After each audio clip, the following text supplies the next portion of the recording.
So, Professor Wolfram, I'm going to hand it over to you to chat with us for a little while and explain it, and then we will all ask our questions. Okay, well, actually, some people ask me, how did you get from Berkeley to Hillsdale? I mean, they're quite different in their philosophies. And I always say, well, like the Grateful Dead said, what a long, strange trip it's been. Anyway, what I want to do is sort of introduce the idea of our economic system and how the debt is, then lead in with how the debt is tied into that. And so I think it's really important to note that in 1927, there was a great Austrian economist named Ludwig von Mises.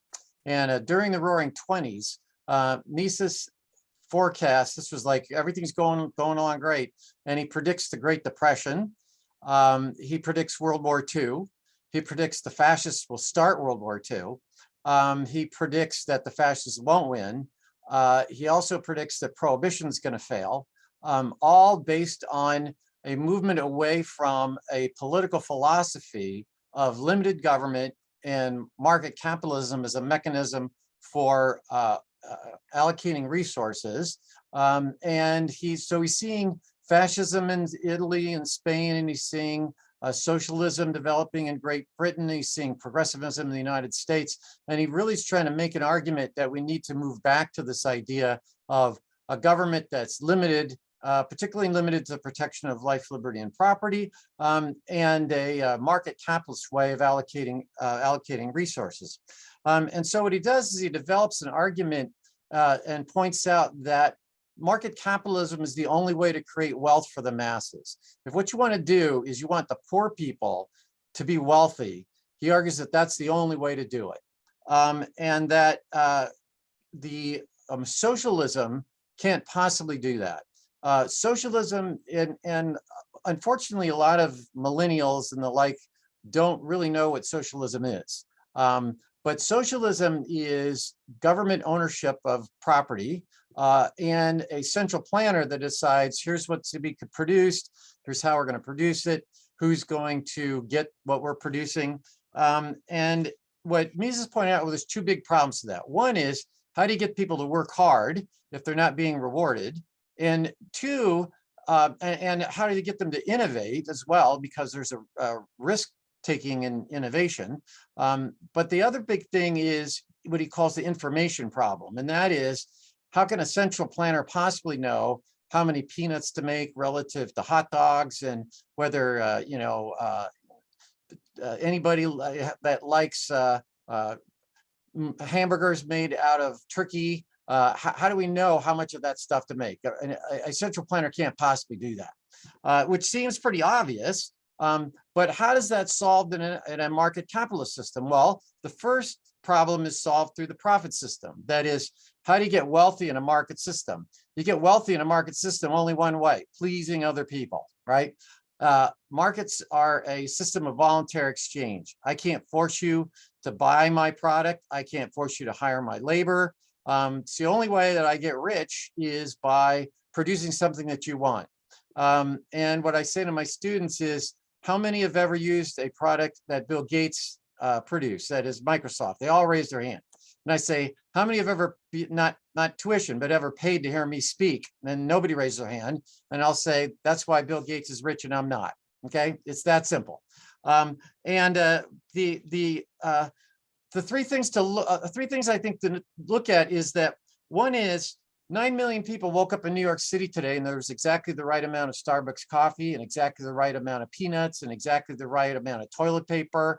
That happened in Baltimore, happened yesterday, it's going to happen tomorrow. How in the world does that work? I mean, we just ought to be totally amazed at this thing, and we don't. We just don't observe it, right?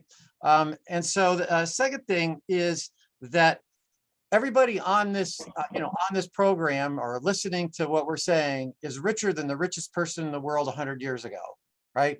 They're all richer than John D. Rockefeller. They've got cell phones, they've got antibiotics, they've got air conditioning, they've got talking movies, streaming, etc. And again, another thing that we don't observe. See, what I try to focus my students is what saying that Watson, the problem with you, Watson, is that you see but you don't observe, right? I mean, that's the real issue. We see but we don't observe, and I just really try to focus on that. And then the last part is that, you know, where do you want to be poor, right? You don't want to be poor in a country that is not market capitalist, right? You want to be poor in a country that has as much capitalism as possible. You know, you want to be the poorest person in Canada. You don't want to be the poorest person in the Democratic Republic of Congo. So again, we got to figure out, hey, let's just observe that to be true.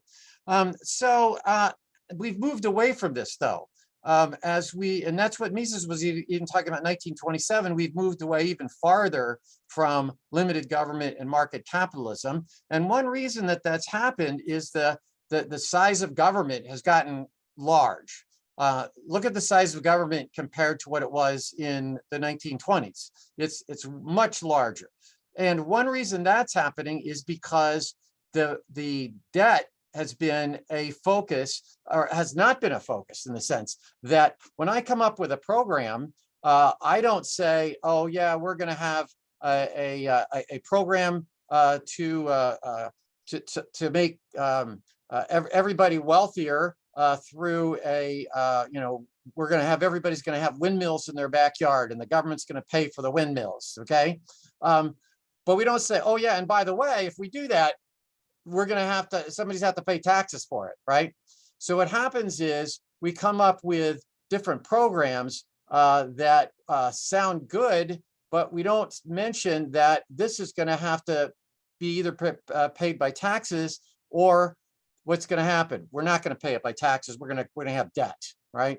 And so one of the problems with debt that this guy James Buchanan won the Nobel Prize in economics a number of years ago. He had a book called Democracy and Deficit. And what he was saying is that when the government accumulates debt, what happens is it misrepresents what the price of government is. So we vote for all these government programs, and our congressmen and our senators come up with government programs because we don't pay for it. They think that, you know, you're just looking as if this stuff is free.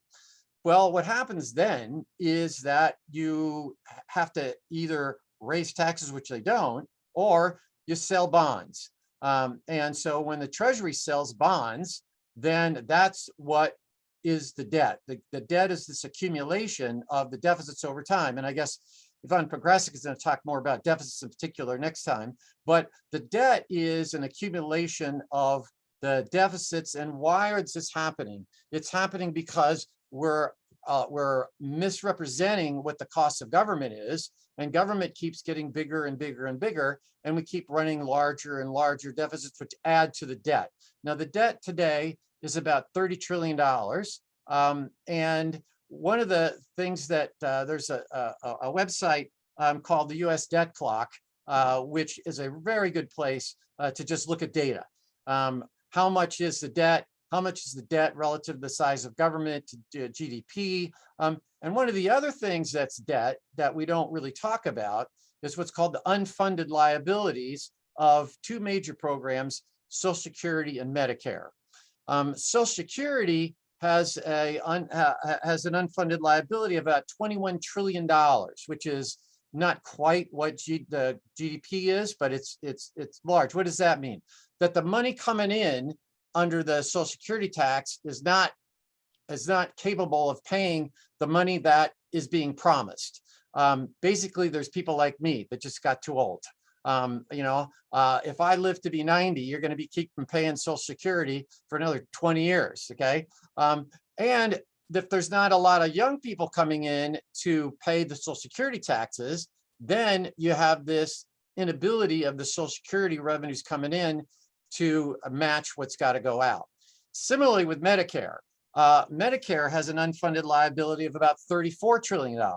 So when you look at the debt, which is 30 trillion, you also have to account for the fact that you've got these unfunded liabilities that are out there, which you either going to have to alter the Social Security program and say, well, we're not going to pay so much in the future, which is not going to be a popular thing to pass.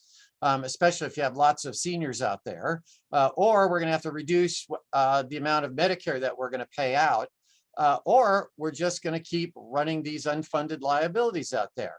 Now, one of the things that Adam Smith talked about in Wealth of Nations in 1776 was that if the government has a large amount of debt, then what will happen to the people's willingness to buy the bonds? If I don't take in enough money, if I'm the government today, the federal government, and I don't take in enough bonds, or excuse me, money, I have to sell a bond if I want to basically take out a loan, in a sense, a loan.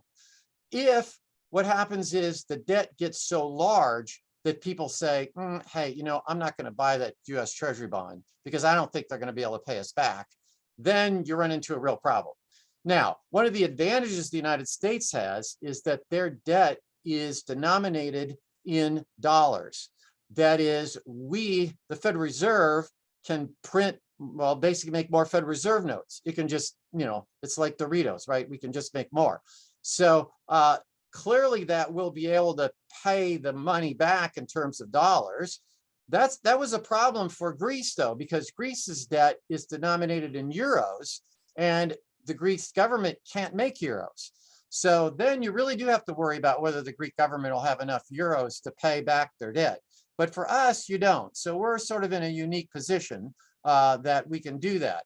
But the problem is that how that works is if the government issues, the federal government issues bonds, what will happen is the Federal Reserve buys money when it, or excuse me, buys the reserves. That it's sort of a little lengthy mechanism by which this happens, but basically it increases the money supply. And again, if you look at what's called M2, which is the general measure of the money supply, and you look at it on that website, you'll see that the money supply has been growing. And when the money grows faster than does the amount of stuff that's produced in the economy, then what's going to happen? It takes more money to buy the same amount of stuff, and that's what's called inflation. And what are we observing now, right? We're observing inflation, right? The greatest inflation in the last 40 years or so. So part of then you know, why this debt is tied into all of this is that really we need to figure out how we want to produce goods and services and what our political process is going to look like. As Mises said, limited government, market capitalism is the only way to make wealth for the masses. And if you actually look when we've had most economic growth, it's been when we didn't have all sorts of extra government spending beyond what the tax revenues are bringing in. But you know, this debt has actually led to a larger government than is optimal in the sense of the method to make it so that the poor are the best off that they can be. So with that, I'll let it go and we can answer questions. Okay, wow. I'm trying to follow all that. And I want to make sure everybody has enough time to ask their questions. Okay, so wow, where to begin? So, okay, first of all, the gentleman that predicted everything. Ludwig von Mises. How do you spell that last name? M-I-S-E-S. And I have my students read his book. It's called Liberalism, but it's M-I-S-E-S. And there's actually a website called Mises.org that has all his books and writings. But yeah, that was very amazing. And which book do you? Liberalism is the book that you recommend. Liberalism is the name of the book is Liberalism, which is sort of funny because what used to be liberalism is now conservative, right? And what's liberal today is, you know, way off. Liberal. I've read a lot of articles about that actually. That liberalism actually was more conservative in the olden days. Well, I wonder what he would say now with what's happening in Ukraine. I mean, I would just, you know, this is off topic a little bit. So if you'll just give us like a 60-second answer, but do you think, is this just, I mean, maybe this is just Putin's crazy mind, or would you say there's any financial aspect of capitalism and the pulling away from limited government that's causing what's happening in Ukraine right now? Well, Like what Mises would think? it's very interesting. Putin wants to basically recreate the Soviet Union in terms of, Right. or the, the great Russia of the past. That's what he's trying to do. And he's concerned that the NATO countries are going to impede his ability to move and increase, like he in 2014. Yes, but is there anything, not to interrupt them, we just have to make it quick because all these other people want to ask questions, so I'm not trying to be rude, but is there anything financial about it? The limit, No, obviously he doesn't have government over there. No, it's clearly driving the economy of Russia down. And it's more about power is what it's really about. It's not really. Yeah, but I'm just trying to make the correlation to what, if it's Mises, about his correlation with limited government and how it caused he was able to predict all those terrible things that would happen from world fascism and World War II and all of that and the Great Depression. So I was just seeing if there was any correlation financially, because I know all that stuff about NATO and all that, but I mean financially, and the only thing I can really think of is that they don't live in limited government over there, and yet we are funding them. We're all paying for his money with the oil and the wheat and the imports. So it's kind of interesting. I was just quickly wanting to see in about 30 seconds if there's any correlation between this sort of exchange of foreign currency and how we take out all of our money and pay it to him, and now he has all this money. I just didn't know if there was anything, if this could have been predicted. Well, it is a conundrum that as Russia moved into the market economies, and when the Iron Curtain fell, and as China, starting in 1978, moved into the market economy, I think most free market type people thought what would happen is that they'd be so integrated into the market economy that they would eventually just become like everybody else, more limited government, market capitalists. But what's happened is you have two very authoritarian, essentially dictators that still control their two countries, and those dictators are out there to try to increase the amount of geographic area and the amount of power that they have, and they're really not that concerned about the people that live in Russia or China, really. But they're also not concerned about. China's tried to become more of a not limited government, but free, market based. People could make a little bit more money, though it's really a fallacy.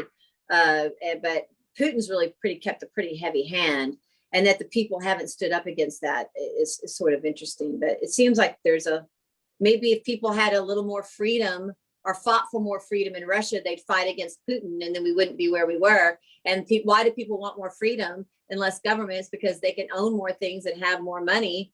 And then that free money, if I follow what you say, that ability, not free money, but the capitalist free enterprise won't really allow a dictator, because people enjoy what they have. And if you can't enjoy what you have, then you allow a dictator, and the dictator take over other countries.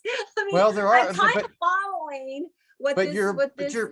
But you're observing that right now. You're observing that people are out there protesting in Russia, and they're trying to, But they didn't. But they didn't. They allowed the dictator to rise, and they let him clamp down on their free enterprise.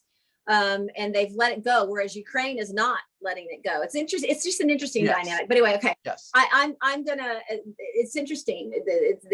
I just feel if they had embraced free enterprise in more of a way, they wouldn't have allowed a dictator to prevent that if they loved that more. It's just sort of an interesting dynamic where if you see in comparison how Ukraine is just not going to let that happen, and it's because they really have been a part of free enterprise and they understand the value of it, and they want the West. They don't want the East. But then again, the Russian people may not have really had a taste of free enterprise because they've always been under a czar or some sort of dictator. So they really didn't get a good taste of it. And maybe if they had, they wouldn't have allowed a dictator. But that's all kind of weird and out there stuff. But only reason I'm saying is because it follows a little bit with this guy who was predicting everything. That I was trying to correlate the two. But I don't want to hog time. So I'm going to hand it over to Tova. and maybe we'll get back on debt, because I kind of took it off. I took us off of it. Sorry. But I mean, hey, with what's going on in the Ukraine right now, I don't know how we could not acknowledge No. it. And it's all related in terms of what's the proper role of government, what's the size of government that is optimal, and what are we trying to do with government? Are we trying to create wealth for the masses? Is that what we're trying to do? Or do we want to just have the dictator be able to have as much land area as they can get? Yeah, and I really don't know if there's ever really been a time that the Russian people have really had not a heavy hand. I mean, they've gone from czars to communism to Putin, really. And so they never really got a good taste of what free enterprise does and free property, and how once you have a taste of that, you don't want to let it go, and then you don't let things happen like a Putin. Whereas it's just really interesting to see that how Ukraine values that. They want their property, they want their free enterprise, and then thus they're fighting so hard for the freedoms, and God bless them all. God bless all those people. I mean, that's you made an excellent comment there. That is, actually Russia or China have not lived under a place where you're free to act according to your own plan. They've been dominated by authoritarian governments, both of them. So they don't know the difference. And then when they do know the difference, you see what's happening in Ukraine. The grandmothers putting their bodies in front of the tanks, and the lines of humans that are standing in front of the tanks saying, humans, I mean, average Ukrainians, you're not going to cry, you roll over us. I mean, these people are willing to die. I've seen the beauty queen has taken up arms, and mothers with children are saying, we're going to create, I mean, the fight for freedom. And what that represents over there, which we have to admit, part of what they want is financial freedom, and that's leading. They just don't want to let that go. So God bless them all. Okay, Tova, it is your turn, and I'm going to put my camera on mute, but that doesn't mean I'm not here. I'm here. All right, yeah, thank you so much. So I was wondering, how has the pandemic kind of tied into our national debt, and how has that affected the overall outlook? Yes, the pandemic has definitely affected things, both from the side of production side. That is, you've all heard about supply chain problems, and that's made it so that the cost of producing things has gone up. And what that means is there's been less production than there otherwise would have been. And so if we go back to the idea of inflation, is when basically the amount of money is growing faster than the amount of goods. There hasn't been an increase in the goods. In fact, there was a substantial problem in the production of goods and services. That's been recovering. We've seen that the actual amount of goods and services that are being produced has been increasing. Now it's gotten back to about what it was. But then you also have this problem of, in terms of the debt, is that the government went out and spent lots and lots and lots of money. Now, what happened when the government, and of course, it was, in a sense, it was ill-directed, in that let's give everybody a bunch of money, right? So, that single mom with 3 kids in the city of Detroit, she gets money, and so does Gary Wolfram, right? Who has, a house and car, and, is working at a nice college, etc. So that could have been better directed. I think there was a lot of money that went out that we could have had less amount of money going out there. So I think that the pandemic worked at it from both sides. And of course, who is going to say no when you have all these problems? Who's going to say, oh no, we don't want to save people who can't make their house payments because they can't work, because their business has been shut down, or their kids can't go to school, so they're staying home taking care of their kids. So there was all sorts of things that affected their ability to work, and so it was going to be pretty popular to go out and hand out money. Now, would I have handed it out in a different way? Well, I probably would have. But things moved very quickly. And so that's, why you're seeing the amount of inflation that you're getting is because the amount of government spending that went out there, then there's amount that, is increasing the debt. And so how is that getting taken care of? Because the Federal Reserve is buying up the bonds, which ends up increasing the money supply. And so the money supply has been growing rather rapidly, which is why we're getting the inflation that we are, or one reason we're getting the inflation that we are. Got it. Thank you so much. And then compared to other countries, looking at their governments, how does the size of our national debt compare? And then, how does the size of our government compare? Well, our size of government is large, and as is the size of our debt. And as I said, one way that you can get, why can that happen? It's because our debt is such that people will buy it. People will buy it anyway. In some sense, that there's an ability to issue debt that doesn't exist in some of the other places. And there's actually there's a whole economic analysis about what the size of the debt ought to be. And one of the things that is causing the debt is, again, what happens with Social Security payments, and what happens with pensions that the federal government has, and how are those going to be funded? So the real issue here is, what are we going to do? We have a mechanism by which we're going to deal with this? And right now, we really don't. Our mechanism is going to be to issue more debt. And if and the Federal Reserve will, as I said, the Federal Reserve will buy the debt.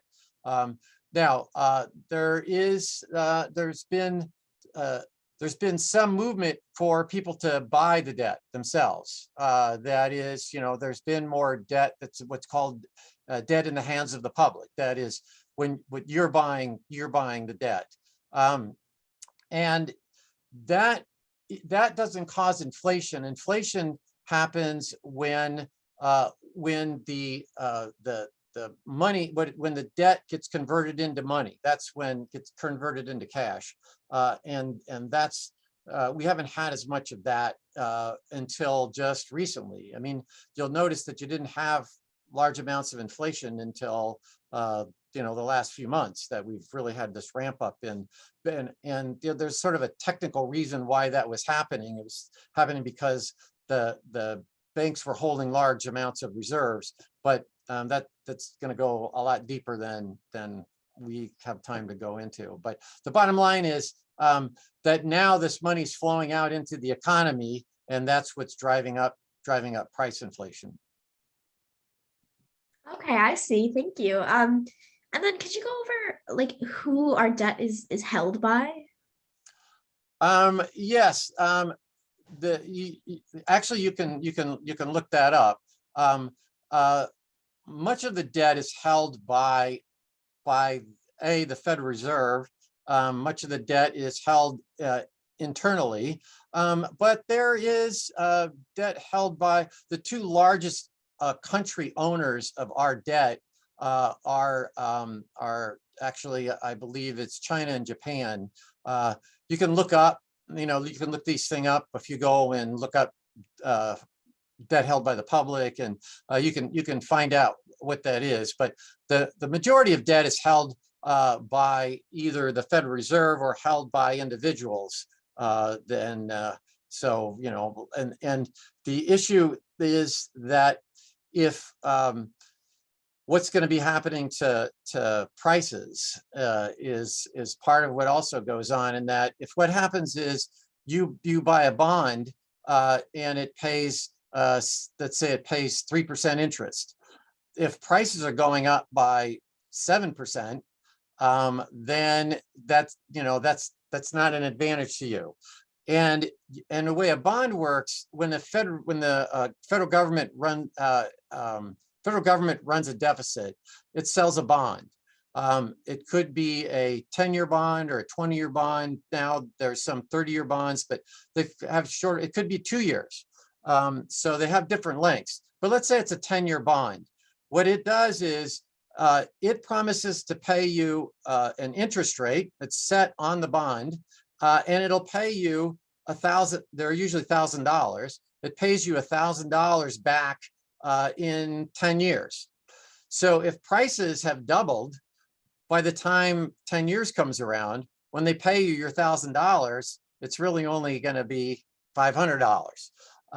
So what that means is that inflation has an effect on what the value of that you're willing to pay for a bond is. If you have lots of inflation, then the debt that you're holding isn't going to be worth as, with the bonds that you're holding aren't going to be worth as much in the future as they are today. Okay, yeah, that makes sense. And then for, you mentioned that China and Japan hold portions of our debt. Does that have any influence on, our foreign policy, or, does that affect policy decisions or give them any leverage over us? That's a very good question. I think realistically, it does not. That there's about $30 trillion in debt out there, and there's about maybe $1 trillion that's held by Japan or by China. And if what happened was China decided to sell off, let's say China decided to sell off all its debt, okay? Well, the problem for them would be is that they put all these bonds out there.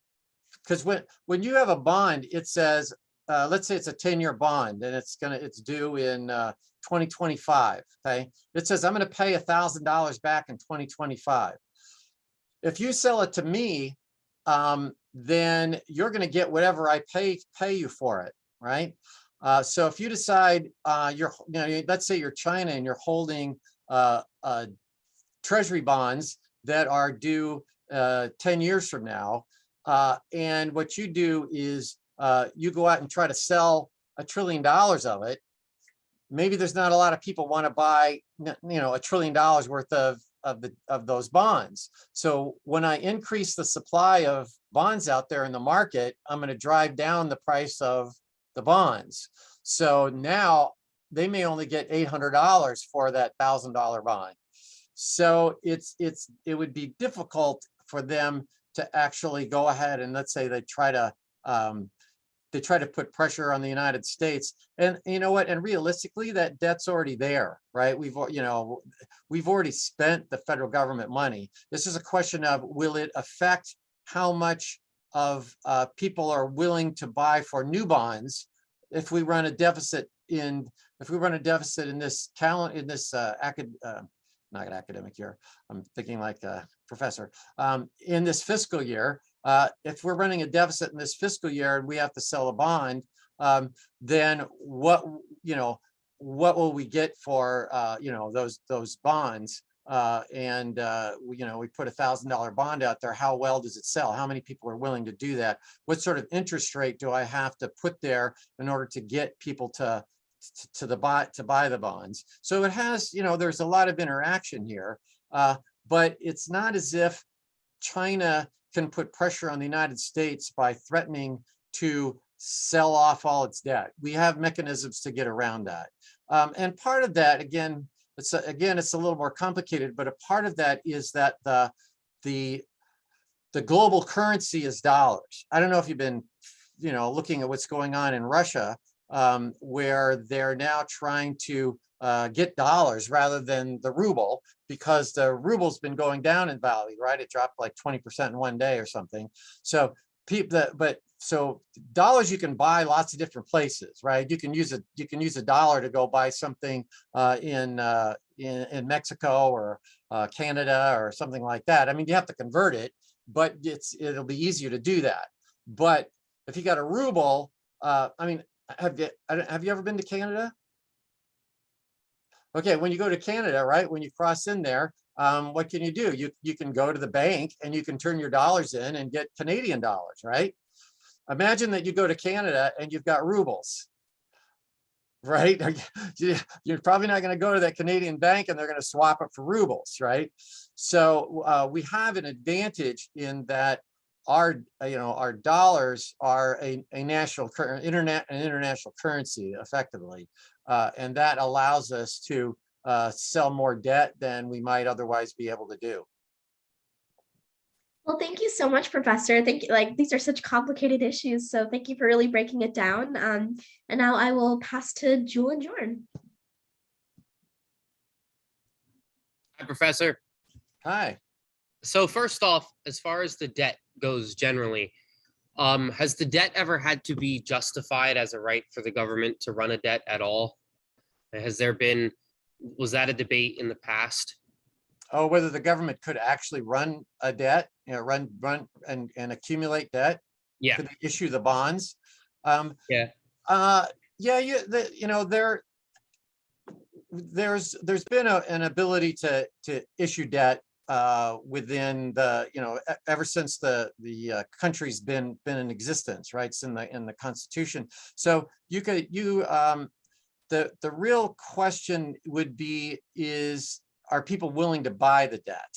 I mean, that's really the question. Has there ever been a separation between debt for a purpose, as in or for a time of crisis like war, where we ran war debts, versus something like the debt that's like the liabilities you talked about, like Social Security? Has the debt ever been separated, almost as in for how we came to the debt, if you understand what I mean? Yeah, we've never issued bonds that are for a particular purpose. So no matter what, when the federal government spends more than it takes in, when it does that, it has to borrow the money to be able to do that. And that's what the debt is. They're bonds that say that the federal government will pay you $1,000 at a particular moment in time in the future. But there hasn't been debt that says this is only for buying weaponry, or only for building a bridge. Now, it can be a little complicated in that you can issue what's called revenue bonds, but let's say you had you were going to build a freeway, and you put a toll booth on it, and you could issue bonds where what the money that was going to be paid back was going to come from the revenue from the tolls. But generally, when we're talking about the $30 trillion, we're talking about what's called general obligation debt, general obligation bonds. They are a general obligation of the federal government. But we do have a limit on. There's a thing called the debt limit, and what the debt limit is says this is how much the federal government can issue in debt. And that's set by Congress. And it used to be at the very beginning, every debt obligation had to be approved by the Congress. So if they wanted to issue $5 million in debt, then they had to go to Congress. Congress says, okay, you can issue $5 million in debt, and then the Treasury would go out and issue the bonds. They have, I forget exactly when that happened, but decades, there's a debt limit. And so what happens is Congress passes an act that says the government can issue, the Treasury can issue up to $28 trillion in debt. Okay. Now, once Treasury has issued the $28 trillion, it can't issue any more debt. It has to go back to the Congress and say, can we increase the debt limit? And I don't know if you've seen this, but occasionally you'll see this in the news, where there was a bill that was approved that allowed for an increase in the debt limit, and we just recently had one. Now, as far as I know, we've never gotten to a point where the Congress did not pass it, right? There's not been a situation where Congress says, no, we're not passing the debt limit. You got to just go out and you have to go out and raise taxes in order to fund whatever you've been doing. So again, there's something called the debt limit, which acts as a constraint on what the government can issue, how much government can issue. But That makes generally, sense. they're general obligation bonds at the federal level. And that makes sense why the politician would do that, because then they don't have to deal with the ramifications of voting that way, because the voter doesn't feel it in their pocketbook directly. So that's and that leads to the next question, which is, what do you think? Let me just interrupt for a second. How many people even know there's a debt limit that's being voted on, right? Maybe you see it on the news, but I will bet you that if you just went around and asked people, gee, what's the debt limit and when's it coming up next? 1% of Americans would know what that answer is. And what do you think of the modern theory, or I don't know if it's too modern, but it's being called that, but where economists will say that if the economy's working, we don't really need to worry about how much debt we have, and we can basically raise the debt infinitely as long as we continue to keep inflation at a controlled rate and so on and so forth. Yeah, this modern monetary theory. Well, I'm not a macroeconomist, but I can tell you that if what happens is the government runs deficits and has to issue debt, will people buy it? I mean, that's the real issue. If the average person doesn't want to buy it, or if a foreign government doesn't want to buy it, then who's going to buy it has to be the Federal Reserve. And if the Federal Reserve buys it, then the linkage is that increases. So if the Federal Reserve buys the bond, then what it does is it increases the reserves of banks. When it increases the reserves of banks, then that ends up increasing the money supply. And again, if the money supply is growing faster than the amount of actual real properties growing, then you'll get price inflation. And how much price inflation do we get? I mean, I tell my students there's not a macroeconomics. There's not a consensus on macroeconomics. You've got the Keynesians, you've got the monetarists, you have the Austrian business cycle folks. But what we're observing today, of course, is we're observing price inflation. And part of that is because we issued lots and lots of debt to cover the coronavirus relief packages that were out there. And again, you have on the supply side, you did have a supply chain problems, so that the cost of producing was going up, so less stuff was being produced at the same price. So those combinations were leading to that. My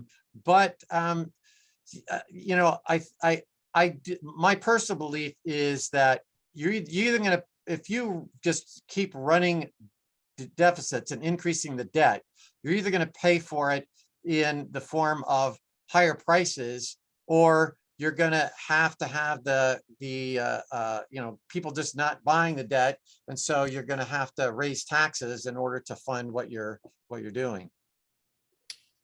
Makes sense. I think at some point that machine would break.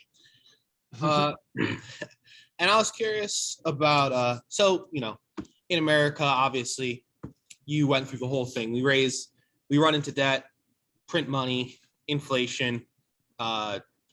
After a bit of time, we kind of adjust.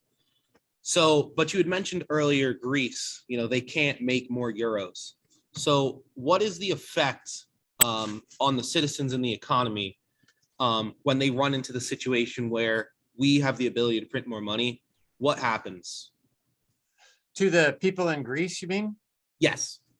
Well, yeah, I mean, even whether we can print money or not, the issue is, if I'm the government of Greece, I got so much money coming in through taxation, and I'm spending so much on government goods and services.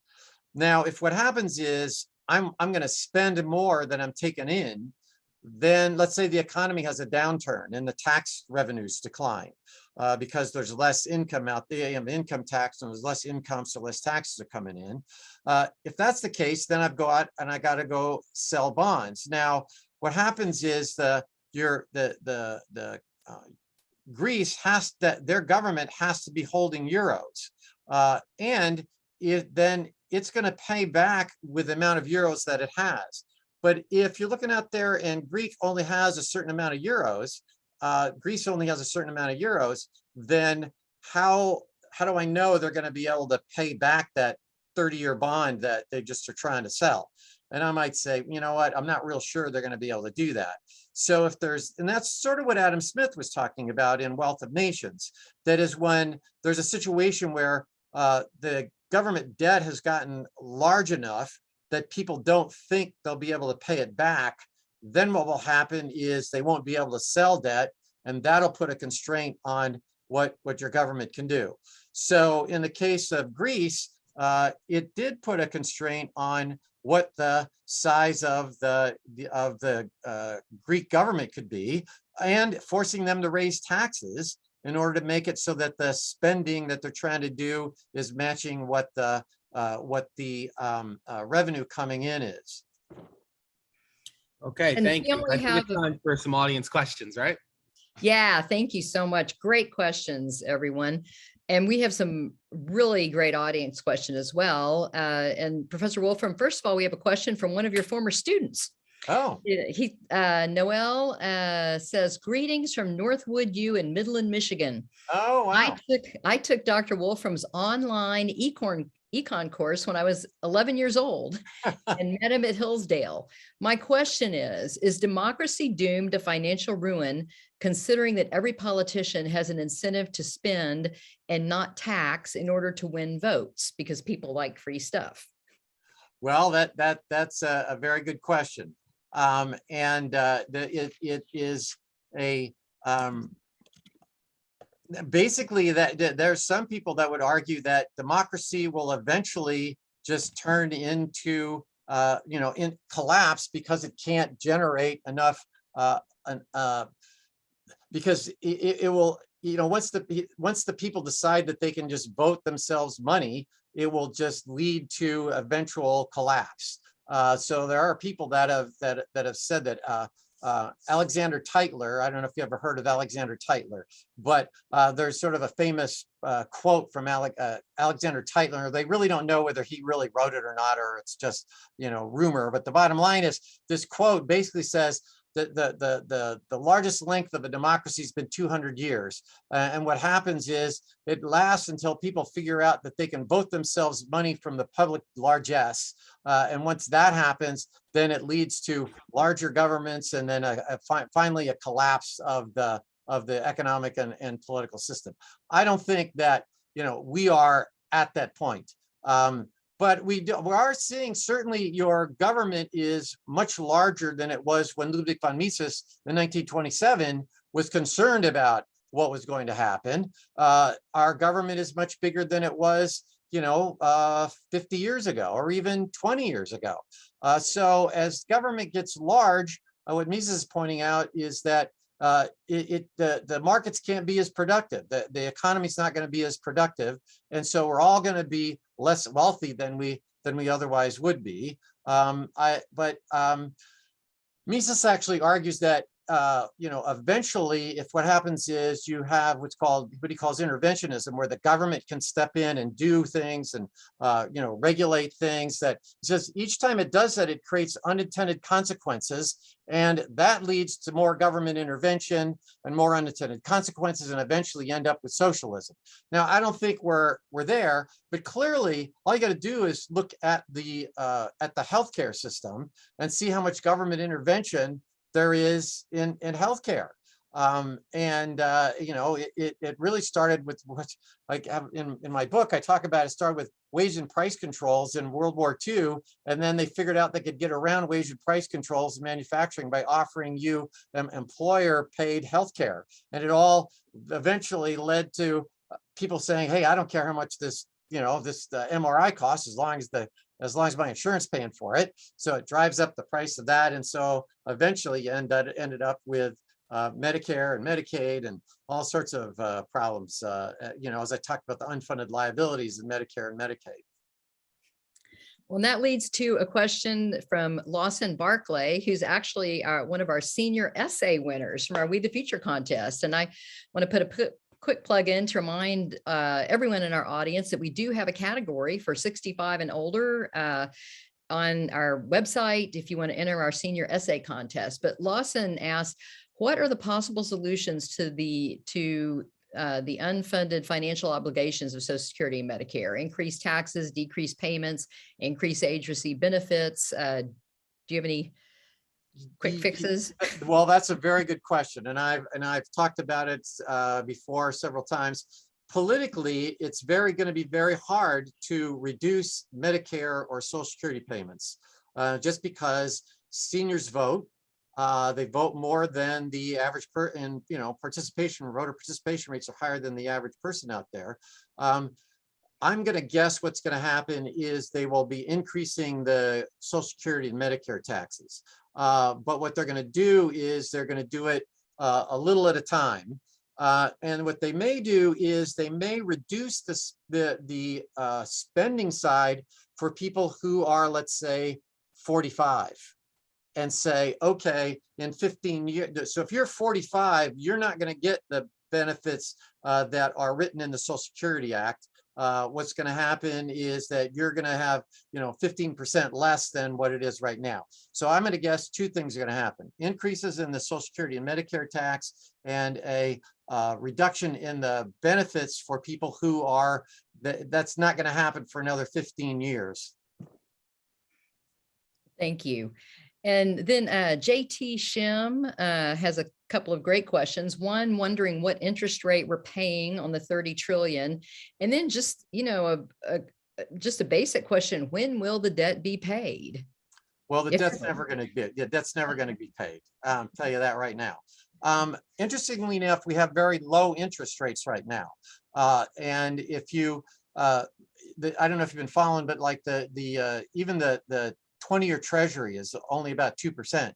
One of the things that a friend of mine, Brian Westbury's talked about is that the federal government ought to be issuing 30-year bonds instead of short-term bonds. They should be issuing 20 and 30-year bonds and lock in that low interest rate that's having to be paid on those bonds. Now, we haven't been doing that. I'm not exactly sure why, but it's not going to be paid off.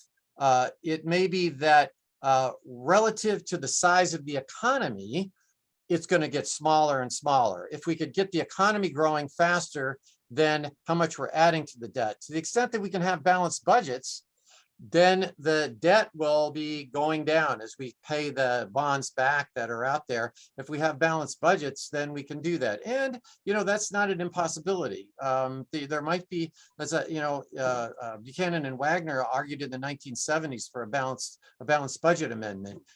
And occasionally you see that. There was actually there was an attempt to have a balanced budget amendment put before the Congress, but by different states signing the resolution, but it hasn't happened.